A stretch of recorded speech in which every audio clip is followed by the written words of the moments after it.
You're listening to Best Forevers, a podcast for Kindred Spirits, a podcast that encourages you to love more in your friends and to further consider the issues that plague friendships. I'm Alysa Lucas, and I've got so many questions here from students and from listeners, and sometimes students are listeners and listeners are students, and it's amazing. I am so grateful for all the questions. I'm so grateful for all the listens and downloads as I am celebrating my 2-year podiversary of Best Forevers, a podcast for Kindred Spirits, and episode 100 is coming soon, friends. Next week, it's Halloween time. There's still a chance by the 21st of October. I need your spooky and scary friendship stories and confessions. You can email those to me at bestforeverspod@gmail.com, but I also got a special link on all my social media sites that gives you space where you can anonymously put it in. But don't you worry, no matter what, when I share the stories, I use pseudonyms and then I delete those emails. And so your confession, basically your identity is safe with me. But if you'd like to be more private and anonymous, then check out that link. If you need access to that link, let me know. So today, because I'm so excited about everything that's upcoming, but until then, I want to answer all these questions. I know I'm a pretty open person, as you might be able to tell. I incorporate things much like I would in the classroom into the podcast here as we talk about friendships, celebrating them, and working through the issues that we have with friends. But I also have some questions here, and I think it's fun to answer. And here's the thing. I'll answer any of your questions anytime. You can post them on Twitter, Instagram, Facebook, and that would be Best Forevers Pod, of course. And anytime. And I can add it into an episode. I can make special Patreon videos or files for those folks. Anything here. But here are some of the questions. You can get to know a little bit more about me as we get ready for our Halloween episode and then episode 100. It's crazy. That's a lot of episodes. You've listened to a lot of episodes. Thank you. Okay, so I have it organized. I have some questions from listeners about the podcast.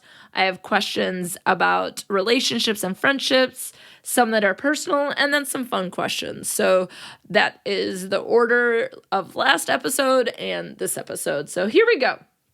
So here's one from a listener. It says, "Hi, Alysa. Congrats on the 2-year anniversary of Best Forever, and it's 100th episode. Woohoo!"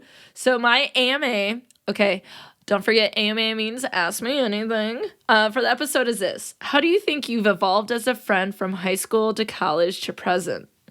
In terms of your approach to friendship, what has remained constant and changed through the years?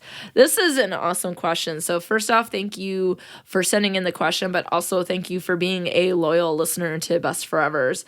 I mean, wow, when I saw this, I was like, oh my God, this is a great question.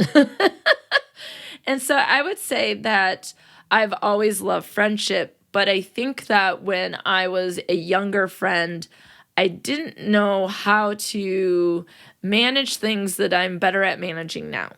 So I think something that might happen in elementary, middle school, and high school, for example, would be something where you overbook or you double book plans, and it's like, how do you get out of that? Or you invite someone somewhere, but it wasn't your place to invite them, and so how do you uninvite them, or do you not go? Do you change plans? Like some of those things, I think, like we're maybe not, we want to be friends with everyone, or we want people to like us, or we're friends with someone, but then we go with someone maybe who's more popular because we think they're going to like us, and it gets crazy, right? It gets a little messy. And so I would say that there's just some things where it's like you just have no idea how to manage, and then you just kind of get yourself into some sticky situations.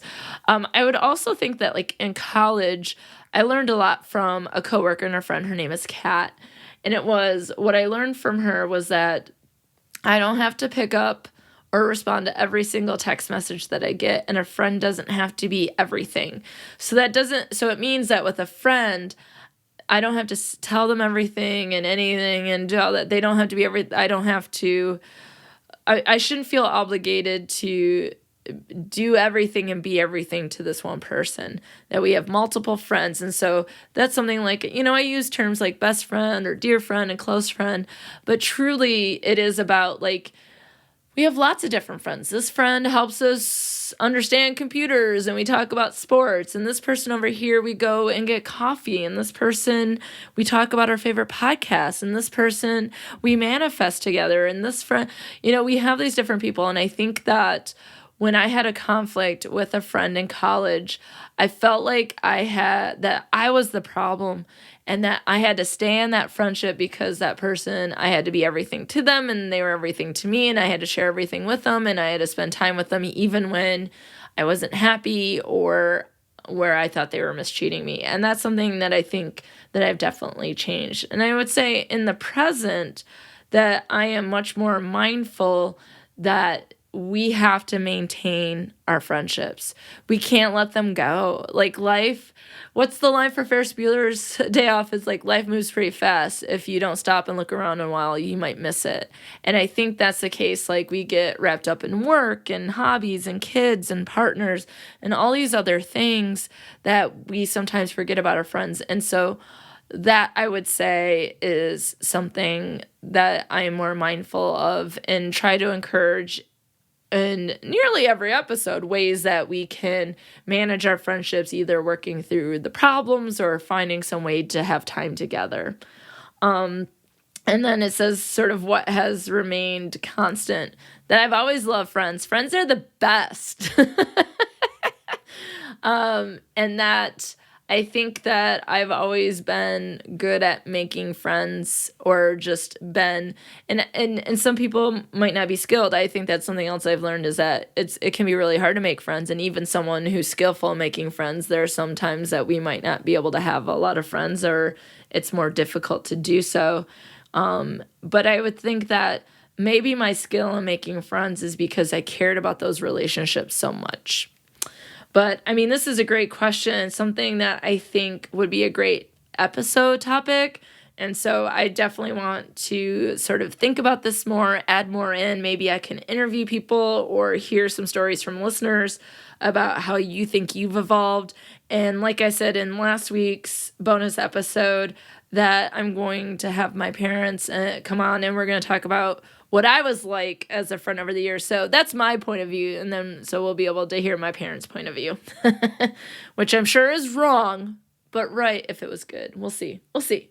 So thank you for that question. I appreciate it. Okay, so I have 2 questions from the same listener, and they would like to be known as Davy Crockett. Davy, thank you. Okay, so the first question comes from an earlier episode about like, what's worse, being jealous or having bad poetry? And it's when I wrote a paper about a friend I was having a problem with in college, and it included a poem. And in that episode, which is an earlier episode, I read some of my poetry, which was just painful. And so this first question comes from that. It says, whether consciously, subconsciously, or unconsciously, it seems that Zoe, that's the friend that I had a problem with, had a significant impact on your decision to consider the issues that plague friendships. Examine friendships in a critical manner and possibly pursue it as an area of research. If Zoe still happened to be in your radius, I'm figuring she no longer is, she's not, what would you say to her regarding how her actions hurt you? Or would you continue to have no communication with her? This is also a great question, and I would say that there's probably lots of things that have shaped me wanting to celebrate friendships, and that this friendship probably made me start to see more of a dark side with friendship right up front. I would also say that a book that I read by Judy Blume that I'm hoping in the future that Claire and I do for the book club is called Just As Long As We're Together, and there's a couple things like jealousy and some other things that happen in there. And I really like that book because it felt real. It just didn't feel like, because there's a lot of issues that can happen and there's social aggression and there's all these things that you're trying to manage, especially when you're in middle school. And God, that is such a horrible time. It's not fair that we have to go through that. God, it's like life's hazing period. It's just so uncool.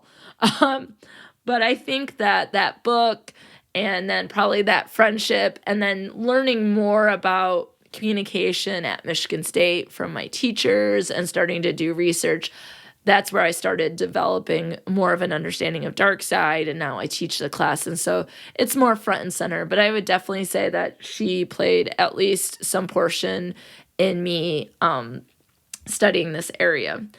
If I saw her today, some of the things is like I have the paper that I could go back to, right? But does that seem weird that, let's see, 22 years later, I'll be like, let me pull out this paper and tell you about how you like hurt my feelings. People be like, that's crazy. Like, that's too much. Or if I said it verbally, I only remember more of the details because I wrote about it at the time. But again, that was also my point of view, and her point of view was not part of that at all. And so she might not even remember, or her view would be completely different than mine.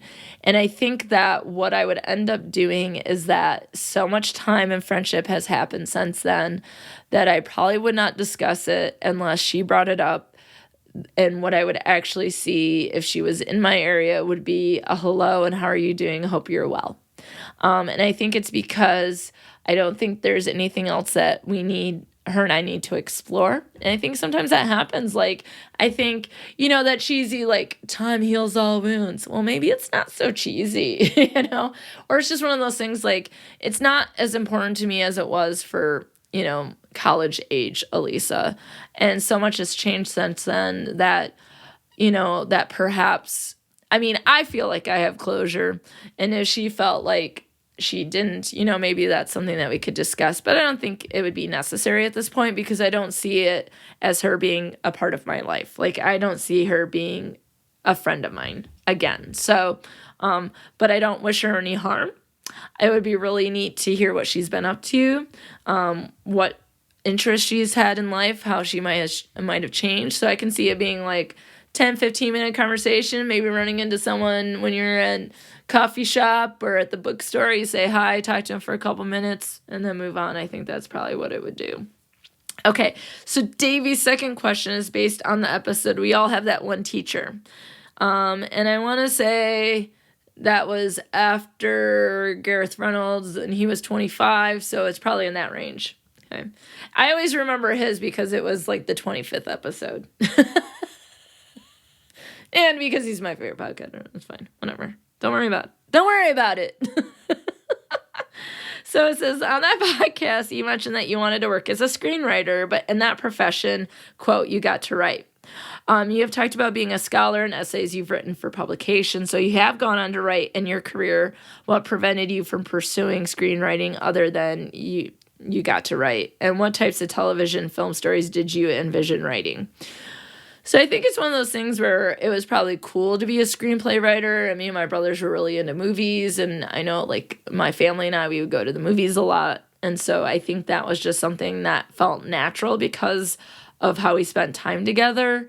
And, me and my brothers are huge Star Wars fans and things like that. So this past Friday, it'd be 2 Fridays ago now, when all the new toys came out, and my older brother's calls me at the crack of dawn to tell me about all the things he's done, and then me running out to the Mount Pleasant store to see if I can get another toy for my brother. Like, this is just the kind of people we are. We grew up with Star Wars. We grew up with movies. We saw movies in the theaters. We enjoyed the movie-going experience. And then when we got a VHS player, woo, doggy, were we happy about that. And my first movie was An American Tail, if I remember correctly. So I think that it was something that made sense given what my family did, but I never really practiced. I did TV and radio when I was in high school at a special school called Hill in Lansing. And so I probably did some stuff for that, but it was more like things I created that were short, nothing like TV or movies. It might have been like more of a commercial. And I would say that, yes, I've done some writing. I haven't learned a lot about screenplay writing, but I often think about stories that I could write now, and wishing that I had 1,000,000 hours in a day or 73 of me to do everything that I already need to do on my to-do list, or otherwise known as the to-don't list, which I talked about in the episode, Be Your Own Best Friend. And that originated from my coworker, Joe, when I had like a 3-page to-do list. And he looked at it, he goes, that looks like my to-don't list. And that is stuck. And it's been like 3 or 4 years. Oh my God, so funny.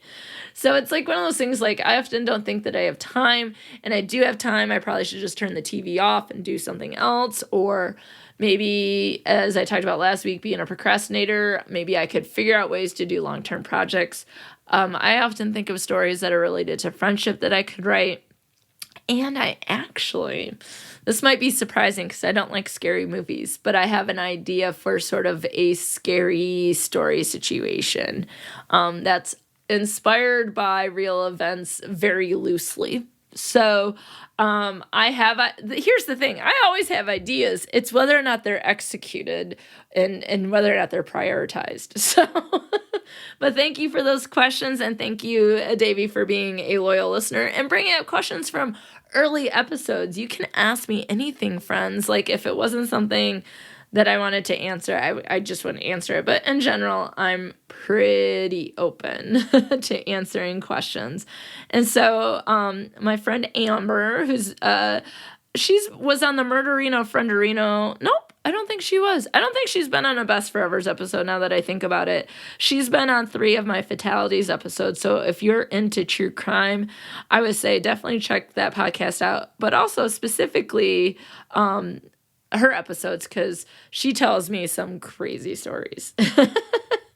Okay. So she had a couple questions for me. And her first one was, who is your dream guest? And I have to say that when I had Kevin Sullivan, the director of Anne of Green Gables, that was like a Dear Diary moment. That was absolutely amazing. I still can't believe it happened. The year anniversary of that's coming out, and I'll probably turn that into like a month celebration because it was so exciting. And I think in similar like dream guests have to do with people who portray friendship or live friendship.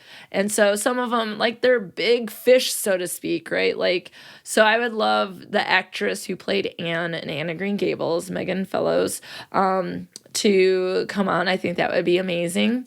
I would love to have the actors who play Gus and Sean from Psych come talk about the friendship that they portrayed, but the friendship they created. I would love the actors who play on Supernatural. They play brothers, but they become each other's like sort of people. And I think that would be absolutely amazing. So that's Jensen Ackles and Jared Padalecki, if I'm saying his last name correctly. I always think of Jensen Ackles first because he's attractive. I really wanted Kristen Bell to come on from Veronica Mars. So I like the idea of people who portrayed friendship because I think that's so important. But also people write about friendship. So I have one guest that I'm in the works with who's written a book about friendship that became the basis of a movie that we all know very well. And so I'm putting a pin in it. I don't want to jinx it, so we'll talk about that sooner. And then the last one I would say is, so I had Gareth Reynolds on for episode 25, and The Dollop is a podcast that I listen to nearly every day, even when there isn't a new episode. It comes out weekly, but I often listen to the same episodes over and over again. So they are two people that are in my ear holes a lot, so to speak. And one of the running jokes on there is like, you know, Dave will be like, my nemesis Gareth, or my not friend Gareth. So there's all these jokes about whether or not they're friends. And I think it's a comedy bit, but a lot of people be like, God, do you guys even like each other? And they have done 400 episodes together. And I think it'd be really interesting to hear my two favorite podcasters talk about how they got to know each other and how they've been able to work together for 400 episodes and not want to like just harm each other. So that was more than one dream guest, but we can have more than one dream, right? And there's others I could go on. Okay. And then she asks, who do you think has done the most profound research on communication? And that is a big question, so I'll answer that in 3 parts. Number 1, I have to give a shout out to Bill Rollins, the professor of communication studies friendship, who was on for my 1-year anniversary episode last year called Friendship Matters. His work on friendship is amazing and it's critical. And I think he's made such a huge difference for me, and I appreciate everything he's done. And his work on friendship paves the way for anyone else in communication to do work on friendship. So he deserves all the gold stars, all the praises, all the shout outs, all the mic drops, all those things. The second person would be Sandra Petronio. And she is a theorist whose her theory is called communication privacy management. And it looks at the boundaries that we have when we share private information with someone. So if I shared private information with, let's see, my last guest was Lauren. Okay, so with Lauren, once she is told that information, this theory looks at whether or not it's considered both of our information or is it my information? Like who owns it? Who gets to share the information? What rules do we have about it? So think about that. How many times in your life have you said, I had to tell you something, but you can't tell anyone? You're creating some sort of boundary around that information. And I think her work is fascinating and it's very versatile and it can be used in a lot of different ways. I've written a book chapter about that to explain Pretty Little Liars. Me and Tara, who have been on, have used it in our research work. And I think that would be a really cool episode in the future, and see how it's been used for friendship in the field and bring that together and share something with you that is something that you think about daily. And we just talked about this in my class for theory. And I brought up one topic and all the students' hands were going up and they were shouting about the topic and debating and fighting back and forth because it's like, who has the right to know information? Who then owns the information? And it becomes something really fascinating to think about. And I think she's added so much to communication. And then I say the last part, I really love Corey Floyd's work on affection. And so he has a theory called affection exchange, and he looks at father and son affection, and he just has a whole host of work, and I think it's applicable in so many ways. And we talk about affection as part of the dark side, and I am really hoping to do an episode about affection and friendship. And so this is the thing. I love these kinds of questions because if you remember in the last episode, the last AMA, I had a student who was like, how many episodes are you going to have? An infinite amount, buddy. A bajillion, quadrillion episodes on friendship because there's so much to talk about. And just talking about those 3 people's work that have impacted me and have impacted the field, like one person has already been on, but that's another 2 episodes at least, right? And so that's one of the things I want to do. I want to do one on each of those things and how it relates to friendship. So I guess stay tuned. So Amber, thank you for your questions. Okay, so the next question is from a student, and it said, who is your first childhood best friend? And this one, when my parents are on, we might have to come back to this question because there might actually be some people that I'm not remembering. I know one of my oldest friends, her name is Alysa, and I think we've been friends for 37, 38 years. And then there's also my other friend, Alysa, who I've been friends with since probably kindergarten. She passed away when she was 16. And then there was Josh, who we often were babysat together. And then my mom was part of a church co-op where we all did babysitting. So there was like Brian and Jennifer and all these kind of people. So, I would say what I truly remember is my friend Alysa, who passed away, as being one of my first best friends. And then Anne in 2nd grade and on. And then there are people that I've met along the way, like Kate and I became friends in 1995. And so I'm going to hold on to this and ask my mom and dad to see what they would say, because, there's some things we don't remember. And I was probably going around like, you're my friendy. And like people, whether they liked it or not, they were like, oh crap, we're best friends. Okay. This one I included on this episode because I think it's important to friendship.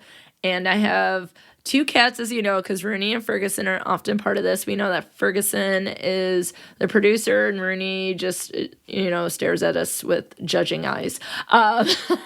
But that in the last couple of weeks, I adopted a new little guy. His name is Finnegan. He is a Pomeranian mix. He weighs less than each cat, so they're all about the same size. Rooney is a tank in comparison to both of them. But this question is from a student. It says, what was your childhood pet, or when was your first pet? So my childhood pet, the first pets I remember and had as a kid, was Brandy, and she was the prettiest Irish setter ever, and she was so cool, and she was off leash, and she would do all these tricks. You could be like, Brandy, tell us a story, and she would bark, like Irish setter barks. Brandy, sing us a song, and then she kind of do, she would go chase the squirrels, and my dad would do this thing where he would set food on the end of the table, and he would have 3 of them, and he'd be like, Brandy, one, and he would hit it, and then that's the one she would eat. And so she had all these like tricks and fun stuff, and I think that was my first animal love. And we also had a really pretty cat named Midnight. She was black and then had a white spot right on her neck, so it looked like the moon at midnight, And so those were my first pets. And I would say the first pet I owned was Rooney, my OG baby angel girl, who is horribly mean to everyone else except me, and I love it. And then she was kind of a curmudgeon, and she wouldn't eat when I was gone, so I had to get Ferguson to be besties with her, and he became my little shadow. And now I have Finnegan, and he also follows me everywhere, and right now he is sleeping at my feet. So those are the first pets, and Rooney I got in 2010. So, but we always had pets growing up, and if you want to learn more about my pets and hearing about that and other people's pets, there is an episode called Best Fur-evers. Get it? It's clever. Okay, the next friendship question. What do you consider the darkest behavior for friendship? Ooh, this sounds like a question for the listeners. What do you think is the worst thing that can happen in friendship? And I would say that in most relationships, from my experience, and this might be just like witnessing in all the years that I've taught, and not necessarily research-based, not being up to date on every single thing in statistics and things like that, but just sort of what I would wager a guess about and say that most people in most relationships, betrayal, which could refer to anything that is a violation, like a relationship transgression, like someone violated a clear rule of the relationship and it was embarrassing or hurtful or whatever the case is. And then I think when people are lied to, they don't like being lied to. But I think some of the worst things, like, I would imagine, and feel free if you like to share, and I can create a space that's also anonymous, a link to a Survey Monkey, and I just get the response, and I don't get your name or any other information. You can tell me some of the worst things. And if you want, for the Halloween episode, right, what are some of the scariest things? I think some of the scariest things that can happen in friendship besides betrayal and lying is if your friend and, say, your partner have an affair. I think that's something that can be really crushing because it's both of perhaps your people. I think some complete like living together scenario that completes, completely, there's a lack of boundaries and abuse and other things that can happen. But to say that there's only one dark side behavior of friendship, I don't think would be accurate. I think there could be an entire class.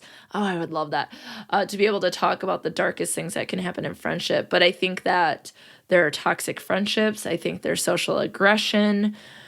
Oh gosh, we're talking about tomorrow in class public shaming. I think friends can contribute to that in some sense. Oh my God, I could talk about. Okay, here's the thing.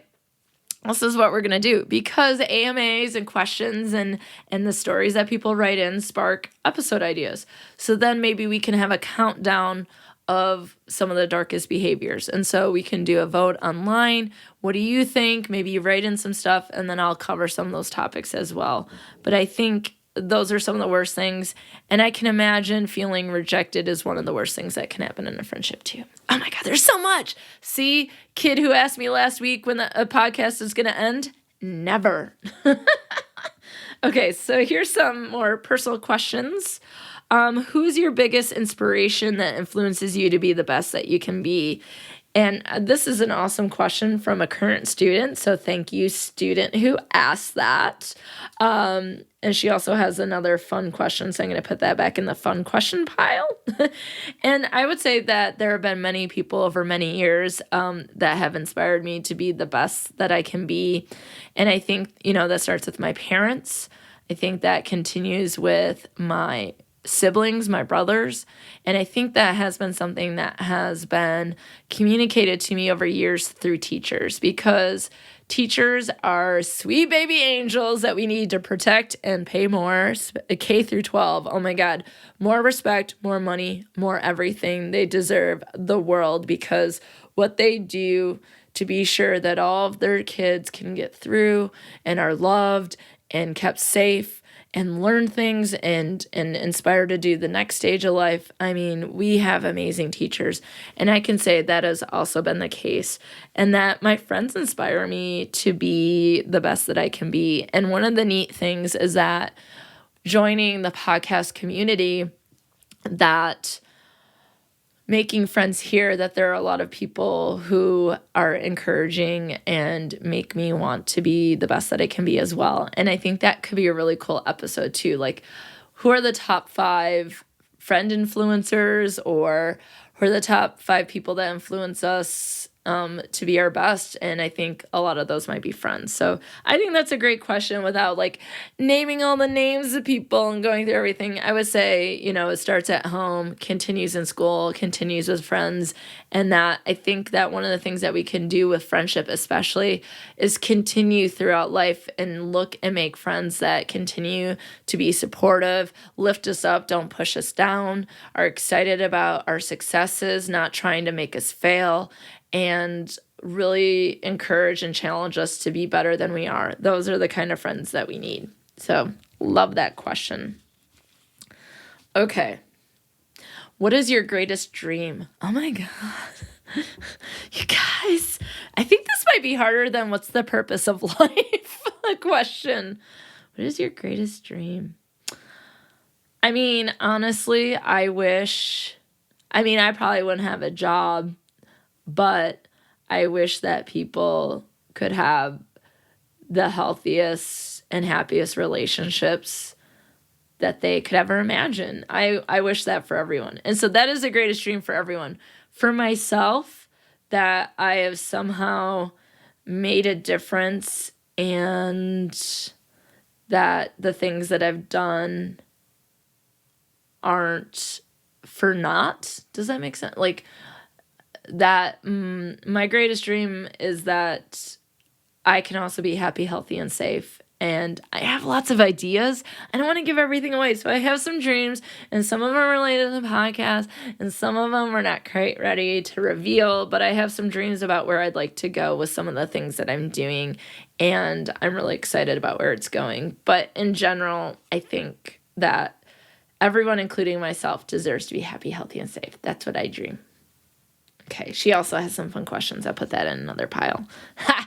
This is a good one. What is your favorite catchphrase to say in class? What are you trying to say? That I say the same things over and over again? No. So one of the things I do say in class, I consider it to be a personal philosophy and mantra, and that is everyone deserves to be happy, healthy, and safe. But I do have some sayings, and maybe I should turn it over to students and ask them, what are my isms? But I'll say things like, oh God, now I'm going to blank on all the things that I say. Oh, when everyone's talking, like one person will say something and then the entire class freaks out, I'll go, oh, you broke the class. So I'll do something like that. Or if I want attention and everyone's talking, I'll be like, oh, it's all about me right now. So yeah, I have a lot of sayings. Oh, what are more of them? Oh, we'll have to turn to students. I'm sure they'll be able to drop all of them. Okay, let's see. Okay, there are a couple of questions about how can you always have such high vibes? Are you always like that everywhere? And what's your best advice for always being positive, like you in class all the time? So one of the things is I'm generally more of an optimist and wanting to lean towards happy, but I also have anxiety and depression, so I can't say that is the case all the time. I'd rather be on the positive end because I think that it impacts everything that you do. Like if you go in with something with a bad attitude, then you're going to hate it. And then it's like the self-fulfilling prophecy, and that life is just easier when you go in open and enthusiastic and excited. And like in the classroom, I do it because like I genuinely enjoy what I do. So this is, people always ask like, what do you drink? And I'm like, well, okay, well, I had pop, but it's not like I'm sniffing Coke or something before I do class. Like, I'm just high on life, which is something I say a lot in class. So there's another ism. Am I like that everywhere? I would say generally, but I also need some major downtime because that going in, say, to a large lecture and being that positive for 75 minutes. And right now I have 3 classes in a row. So it's from like 11 to 3:15 that it can be emotionally exhausting. So a lot of times I come home and I just lay on the couch with my menagerie of pets and watch TV, and that's the way it is. But I generally think that I'm a positive person. The best advice for that is, I think one of the things is deciding to be positive, and some of it can be fake it till you make it. Some of it I think can be about like knowing what your purpose and your passion is and doing things that you enjoy to do, or finding ways to live life every day and it be something enjoyable. And so, and I'm not saying I do this all the time or that I have perfectionism, but I'm not perfect and I'm not happy all the time. But I think there's some things that we can do. I think there's music that can make people happy. I often listen to the Dollop in the morning because just hearing their voices or hearing their laughs and things like that, and hearing jokes, that puts me in a better mood. I think joking and having fun is a good way to do that, and just going in generally with a good attitude. And so I think that's where it starts. So everyone get to work on that. Okay, so the next question is from one of my students, and it says, is it wrong for a shy person to want to focus on communication, like in school and in life? And I would say no, that shy people, I think that there are a lot of different ways to be excellent communicators, and that I've had lots of communicators who are shy or introverted or quiet, and they're some of the best communicators I know, and they have a lot of strengths that, I would probably describe myself as extrovert or someone who falls in between, and that just because I'm extroverted doesn't necessarily mean that I'm always a better communicator, right? Sometimes that means I'm loud and obnoxious, sometimes that means I talk too much, sometimes it means that I don't listen very well. And I think that it's not wrong for a shy person to want to go into communication. What I would say is that determining what you can do to help yourself to be more successful in situations that you might find uncomfortable. And that we can all learn a lot if we do push ourselves out of our comfort zone. But also really knowing your strengths and playing those up, and then finding some ways, because like I don't like small talk, but I have to figure out a way to do it in a comfortable way that's genuine, when the time is needed, and have it happen as organically as possible. So I think knowing our strengths and knowing our weaknesses can help us overall be better. Okay. Do you believe your teaching style has been shaped by professors you've had in the past, or do you believe you are different in how you teach than other communication professors? Well, for sure, right off the bat, I would say that, there are several teachers that I've had, Mrs. Brovant in 6th grade, Mrs. Mitchell in high school. She was my journalism teacher. I had an amazing teacher named Scott Miller at Lansing Community College for my public speaking interpersonal communication class, and that's what made me want to go into communication. Dr. Kelly Morrison at Michigan State, Dr. John Nussbaum at Penn State. Like, I've had amazing teachers all along, and I think that once, though, that I started teaching, then I started thinking about what I've learned and what I enjoyed and how I learned better from those teachers, thinking about what kind of personality I had or what my strengths are, and starting to incorporate that. And so if we went and looked at my PowerPoints from when I was a graduate student teacher, be much different than they are now, because I've learned so much through professional development and developing my teaching philosophy and through experience and things like that. But I also think that my personality makes my classes different. I think I'm different in some ways than other teachers, but that we all have different styles. And so our department at Central Michigan University, I don't remember, we have so many of the teaching award winners in our department, or people have been nominated for it. And so that's pretty awesome to be able to say about me and my colleagues. And so I think that people go about it differently. And I think specifically my style is kind of wacky, and that it can take a while for people to get used to it, because sometimes people come to my class and they're like, what is happening? And I just don't think that they're ready for the humor and trying to have fun and just my energy level. Okay. The last question related to communication in relationships deals with unrequited love. So this doesn't have to do with friendship, but I thought this was a good point of entry for something else. So my student asked, when does unrequited love turn into obsession? And this is something we talk about in my dark side classes. Unrequited love is when you love someone and they don't love you back. And so I've talked about in the AMAs episodes about Pretty in Pink. And so Andy and Ducky are best friends, and Ducky has a crush on Andy, and she doesn't return that same level of interest and love that he has. That's unrequited love. I would say that he doesn't get to a level of obsession, because there is a line where it can turn into stalking and obsessive relational intrusion. And I think that there are some other factors that are important to unrequited love and how it can turn into obsessive relational intrusion. And I think there are some things that might deal with like personality disorders and things of that nature. But a lot of times it comes down to a difference in having like a mutual understanding of what the relationship is. And so unrequited love into obsession doesn't necessarily mean that it has to be strangers, that it can be like a relationship that ended and the person's not ready for it to end. And there's a difference in that definition of the relationship, in addition to things like anger, revenge, or lust, and some other things that might play a role into it being difficult to break off. And one of the things that's interesting is when I talk about this topic of obsessive relational intrusion in my class, and those two topics can go together, right? Like unrequited love can lead to stalking in extreme cases. A lot of times if someone doesn't like you back, you're just like, okay, well, what a jerk, or, well, aren't you missing out, or whatever, and you move on. Some people might be a little bit more hurt, and then some more extreme cases, it turns into sort of this obsessive relational intrusion. But one of the things is looking at behaviors that start to tend to be obsessive. A lot of them are basically behaviors that we do when we're quote unquote courting someone.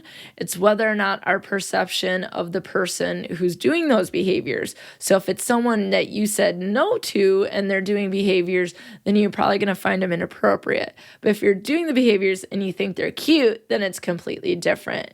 And one of the reasons why I wanted to address that question is because in February 2020, I am starting the podcast called Unrequited, and it's going to all be about rejection, heartbreak, love when we don't love each other back, and we'll talk about the dark side of it. We'll talk about crushes as kids. We'll talk about what it all means, celebrity crushes, anything that deals with unrequited love. And I'm so excited to do it. This is one of the topics that I feel most strongly about in terms of relationship that is not 100% dealing with friendship.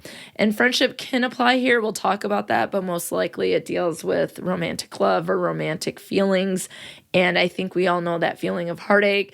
And some of those stories we can laugh about because it was when we were 4 years old, or that we both can joke about it now, or there's heartache where people's pain or trauma has just never been the same. There's people who avoid a relationship so that they are not rejected. Rejection is really hard to accept. Rejection is hard to communicate. We don't have a script for rejection, or one that's not very clear for us. And then additionally, what happens when people don't take no for an answer and it turns into obsession. So that particular podcast will be in seasons. And so I do have social media for it, but haven't gotten it all started. And I'll start to unveil that more of the format and how many episodes in a season and when you'll be able to find them and where. So stay tuned. And if that's a topic that interests you, then look for me, Unrequited Pod on Twitter and Instagram so far. And there'll be updates, friends. Okay, so the last couple questions are fun questions. Okay, what are you dressing up for Halloween this year? And this year I don't have a formal costume. Rooney is going as a queen. She has a crown and a purple cape. Ferguson is going as a flower, and I haven't decided if Finnegan should be a Stegosaurus or Freddy Krueger. And if it's Freddy Krueger, he'll be known as Finny Krueger because his name is Finnegan. I don't have any plans for Halloween at this point, and I do teach on that day. However, I don't have anything planned yet, but I always have a good standby, and that standby is I have a frame, like a painting frame with no picture or painting inside of it, and at the bottom it says Mona Alysa, like my name, and then it says like the Mount Pleasant Museum of Modern Art, and then I can just walk around like I'm Mona Lisa. So that's probably what I'll do because it's a good standby. I can't take credit for it. I didn't come up with that. My friend Ed came up with Mona Lisa, and then I came up with that costume later. Okay, what was my favorite boy band when growing up? Are you kidding me? It was New Kids on the Block. Joey McIntyre was everything. And then I was into Backstreet Boys and NSYNC, but I do think One Direction is one of the greatest boy bands. I'm also, some people argue about this, but Boys to Men, but definitely also New Edition was a fantastic boy band. But I grew up with my New Kids on the Block. Okay, if you won $100 million, oh, can I please? What's 5 things you would do with the money? 1, and this is sad that this has to be first, I would pay off my student loans and all of the bills and debt that me and my family have, and I would set up any funding for my nephews and nieces, and I would also include as part of that donating money to students at Central Michigan and Mansfield University, where I taught, to pay off their student loans as well. The next thing I would do is travel. The third thing I would do is, so I have a colleague and he talks about like there's a top list of like the best hamburgers in the world. And that sounds like a fun tour to go on. But actually, no, I take that back. I want to go on a macaroon tour in Paris. I have 2 more choices, right? I would get the sweetest kitty condo house situation where, so I want to get a house in a really cool place. And I would get like really cool things where the cats would have like where the house is not a kitty condo, but you have different things where they can climb and do different stuff. I think that would be amazing. And then I would donate to the Innocence Project and the Backlog, Humane Society, and other related causes. One's related to women's health and anything related to organizations or funds that have been set up in place for those who have lost their life too soon. And so there are several of those. So that's what I would do with $100 million. So maybe I should go play the lottery tomorrow. Okay, so this is very specific. So if you don't watch Big Brother, you might not know. But who's your favorite Big Brother player ever? I have 2. One is the doctor from season 2, Dr. Will. He lied so much. I mean, he's such a great example to use in the classroom. And he lied so much, but in obvious ways. And they kind of got it. I think he was on the block to be voted off like 10 weeks in a row or something. It was insane. And then he ends up winning. And I'm like, how did he do that? And so he was kind of like the nastier version of a player. But I love Derek. Derek was an undercover detective, and I think he was able to use his skills well. He's very likable. I think he played the game very well. And now he has a show on Investigation Discovery because he does stuff with that. So you can check him out. Those are my 2 faves. What is your favorite cookie? Snickerdoodle. Send them my way. Who's your favorite celebrity? Let's see. Athlete would probably be David Beckham. Favorite male actor would be Leonardo DiCaprio. funniest woman ever, tie between Tina Fey and Amy Poehler. Oh my God, there's more. Idris Elba, hey. Oh my goodness. Yeah, that's a good start. Okay, the next one says, would you rather have all the money in the world and never be able to talk or see your family again, or every time you see your family, they have to give you money? Hello, every time I see my family, they have to give me money, because then I get to see them, and then it doesn't say that I can't use the money to help them back. So I go with the second option. Okay. These next two questions are similar. It says, what is your dream vacation spot? And if you could take one celebrity with you, who would it be? And then it said, if you could travel anywhere in the world for precisely 7 days and precisely $19,812 of travel money, where would you go? For precisely 7 days. I don't know how much all this stuff would cost. I've already mentioned Paris a number of times. I've never been to Scotland or Ireland, and I would spend a good 7 days there, and I guess drinking money and wool sweaters. Let's make it happen. And I would watch soccer. In my dream vacation spot, okay, vacation, I think, I've never been to the Upper Peninsula, and, I hear Marquette is beautiful in Michigan, and that could be a really cool place to go. I've never been somewhere like beachy, like Hawaii, so that could be really amazing. If I could take one celebrity with me, who would it be? I think it would be someone where we could be great friends and we could have lots of fun and there would be lots of great conversation. And I think that someone like Amy Poehler would be fun. I think Phoebe Judge from Criminal would be really interesting. I think Gareth Reynolds from The Dollop. I just want someone to be interesting, and so it's like it would be fun to talk to because, and have a good time. So, oh my gosh, you've learned so much about me through nearly 100 episodes. And through these AMA episodes. If you have any other questions for me, you can always email me at bestforeverspod@gmail.com. And I'm always interested in hearing what you think about any of the topics I discuss. If you have suggestions for episodes, or you even want to be a guest, you want to celebrate friendship or talk about something, please let me know. I absolutely love it. So friends, until next time, think about your closest friends, because without them, who would we be?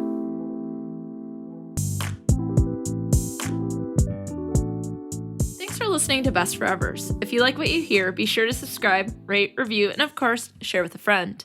Please be sure to follow Best Forevers on Facebook, Twitter, and Instagram at Best Forevers Pod, and I'm at Dr. Alysa Lucas on Twitter.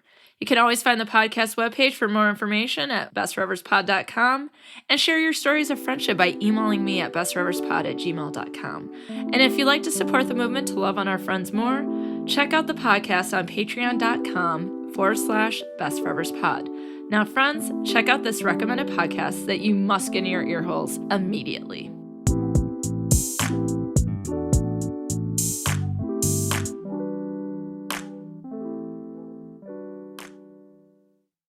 Hi, I'm Chris. And I'm Anna. Join us with our new podcast that'll be coming out soon called Becoming Friends. Yeah, it's a podcast where we sort of know each other through the internet, and we thought we would be BFFs in real life. So we're trying to make that come to life through podcast. So you can become our friend too, if you listen along. Yeah, join our journey and maybe we'll all make some friends out of it. We're going to have topics that are deeper and serious, and then we're going to have games and a copious amount of drinking. Oh, yes. Yes, it'll be fun. Please join us. Goodbye. Bye. We're becoming